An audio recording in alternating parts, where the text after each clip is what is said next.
এই যে শব্দটা রয়েছে ব্র্যাকেট, এই ব্র্যাকেট শব্দের প্রতিটি অক্ষর ইংরেজি বর্ণাক্রম অনুসারে সাজালে কয়টি বর্ণের অবস্থান অপরিবর্তিত থাকবে? এটাকে যদি আমরা ইংরেজি বর্ণাক্রমের সাজালে মানে ABCD হিসাবে যদি সাজাই, তাহলে কটি, এখানে যতগুলো বর্ণ রয়েছে তার কটি বর্ণের স্থান অপরিবর্তিত থাকবে বলো? একটি, দুটি, তিনটি, না একটিও নয়? ভালো প্রশ্ন একটা। কটি বর্ণের স্থান অপরিবর্তিত থাকবে? এইখানে যে শব্দটা রয়েছে ব্র্যাকেট, এই ব্র্যাকেট শব্দটার প্রত্যেকটা বর্ণকে যদি আমরা ইংরেজি বর্ণাক্রম অনুসারে যদি সাজাই, মানে বর্ণের ক্রমানুসারে যদি আমরা সাজাই, সেই ক্ষেত্রে কটি বর্ণের স্থান অপরিবর্তিত থাকবে? একটি, দুটি, তিনটি, না একটিও নয়?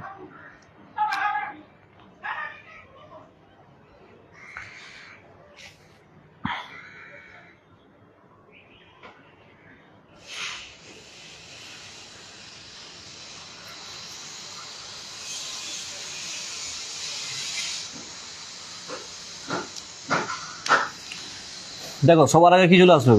A আসবে, তারপরে B আসবে, তারপর C আসবে, আচ্ছা, তারপরে E আসবে,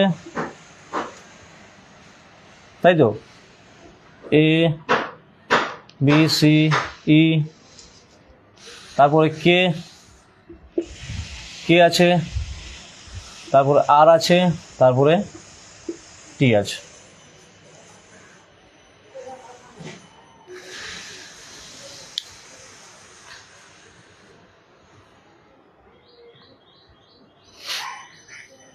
তাহলে কোন কোনগুলো স্থান পরিবর্তন করেনি? কোন কোনগুলো? এইখানেও দেখো, এইখানেও 3 নম্বরে কি আছে, এখানেও 3 নম্বরে কি আছে, এখানেও শেষে টি আছে, এখানেও শেষে টি আছে। এই দুটোই হবে, এই দুটোই হবে। যেহেতু প্রশ্নটা বলেছিল কি যে কয়টি বর্ণের স্থান অপরিবর্তিত থাকবে, এই হিসাবে কয়টি বর্ণের স্থান অপরিবর্তিত থাকবে, মানে চেঞ্জ হবে না, একই জায়গায় থাকবে। এখানে কে ছিল শেষের দিক থেকে? 3 নম্বরে কে ছিল?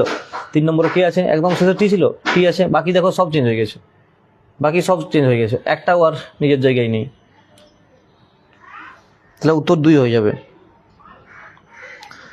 ক্লিয়ার?